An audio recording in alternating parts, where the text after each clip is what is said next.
Dr. Rizwanda PhD bukan hanya seorang dosen biasa. Beliau adalah sosok akademisi yang memadukan dunia pendidikan tinggi dengan era digital. Sebagai lektor kepala di jurusan Administrasi Publik Universitas Sultan Ageng Tirtayasa, Dr. Rizwanda membawa wawasan kebijakan publik ke ranah yang lebih luas melalui channel YouTube-nya, Sorotan Rizwanda.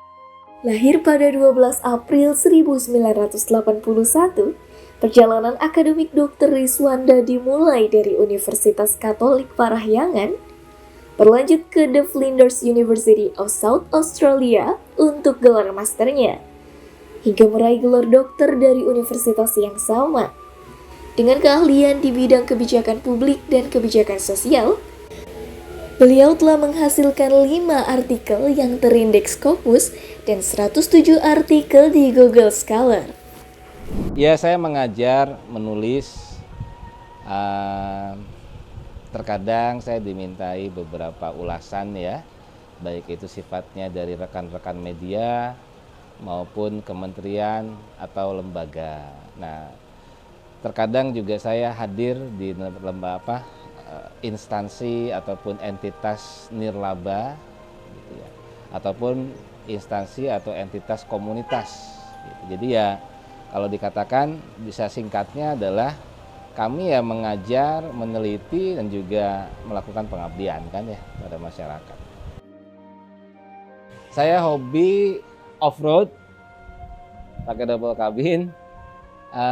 Kayaknya juga nggak terlalu spektakuler gitu ya, biasa aja. Tapi mungkin yang unik adalah saya hobi mencermati budaya dan peninggalan sejarah. Nah, cuman kalau kemudian kan ini identik dengan klinik ya, makanya saya nggak mau banyak cerita detail, tapi sangkanya mistik gitu ya. Padahal hobi saya adalah justru mengamati sejarah dari apa yang ditinggalkan oleh leluhur gitu ya. Ya secara saintifik sih bisa disebut, saya kan seorang sosioantropolog ya. Jadi saya senang mengamati kebiasaan-kebiasaan, senang ada di wilayah terpencil di mana komunitas adat itu ada. Saya senang ada di tempat di mana saya bisa berinteraksi dengan bebas gitu ya, tanpa terikat otoritas politik gitu ya, status sosial, apalagi status dompet gitu. Namun, yang membuat Dr. Rizwanda istimewa adalah keberaniannya untuk melangkah ke dunia content creation.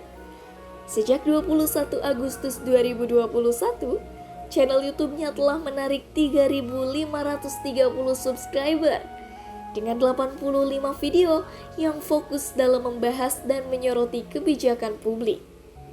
Bagaimana seorang dosen bisa membagi waktunya antara mengajar dan menjadi konten kreator? Apa yang mendorong Dr. Rizwanda untuk membawa diskusi kebijakan publik ke platform digital?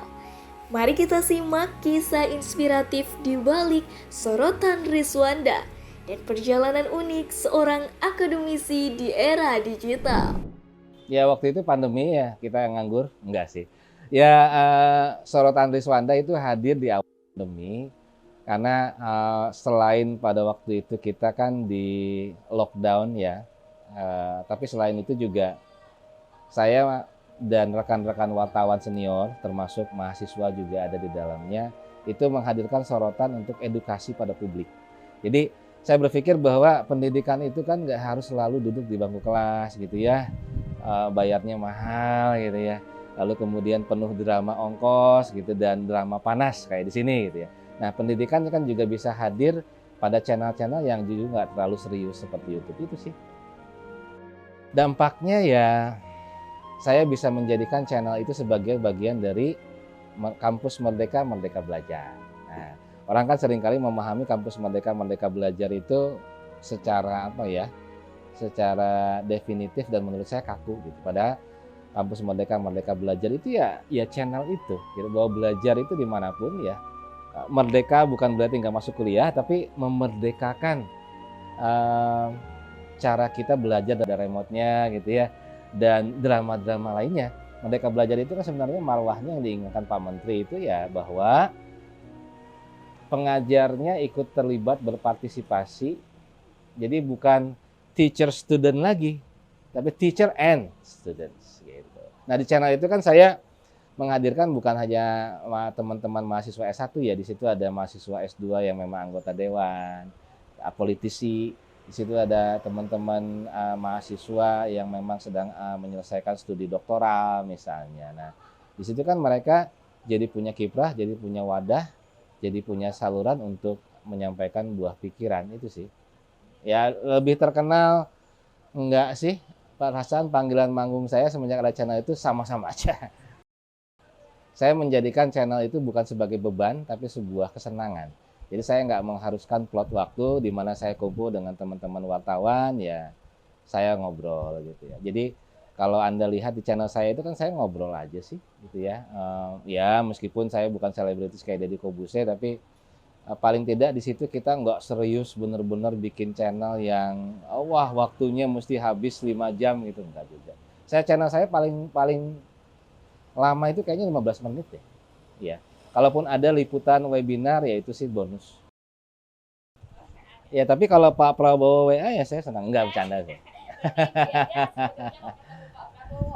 Enggak juga sih ya, maksud saya adalah bahwa kiprah dosen itu kan bukan mindahin buku ke dalam kelas ya. Tapi makanya saya selalu membiasakan diri saya bukan berarti juga menggurui orang lain, itu silahkan atau kesenangan masing-masing atau gaya masing-masing, tapi saya selalu membawakan yang di depan kelas itu adalah kiprah saya. Misalnya nih, beberapa materi kelas kebijakan saya isinya adalah riset di Badan Narkotika Nasional, riset di Badan Perencanaan Pembangunan. Jadi kalau buku biasanya saya lebih senang merujuk pada buku yang saya tulis. Jadi daripada ngegibah orang lain yang ngeritikin buku orang, lu bisa nulis nggak kan gitu. Nulis buku, artikel udah saya WA teman kamu Andika gitu, beberapa tulisan. Saya juga punya kolom tulisan di Banten Raya. Sesekali saya ngisi di Pikiran Rakyat, ada di Kompas, di CNN dan media-media lainnya. Tapi kan media sekarang kan kontemporer ya, nggak harus selalu yang sifatnya kaku kayak Kompas zaman jebot kan gitu ya. Kompas juga sekarang bentuknya kan sudah bermetamorfosis gitu ya. Liputan 6 sekarang udah nggak lagi TV mainstream yang ya gitu, yang penuh iklan, beritanya satu. Ya, politik ya tanggapan saya dinamis ya. Tapi saya melihat masyarakat itu sekarang jauh lebih cerdas. Jadi voters behavior atau perilaku pemilih itu sekarang jauh sudah bergeser. Dari yang tadinya pragmatis, pasif gitu ya, kebanyakan golput, sekarang jauh lebih kritis. Mereka lebih menuntut ya, publik sekarang terhadap politisi gitu ya. Oleh karena itu ya pesan saya terhadap politisi ya, jika Anda tidak bisa menepati kontrak politik dan kontrak sosial, siap-siaplah diturunkan oleh votersnya. Motivasi dari saya ya, cogito ergo sum. Ya, you are what you think. Gitu ya. Jadi siapa Anda itu adalah bagaimana Anda mempersepsikan diri Anda sendiri. Itu sebetulnya pesannya cogito ergo sum.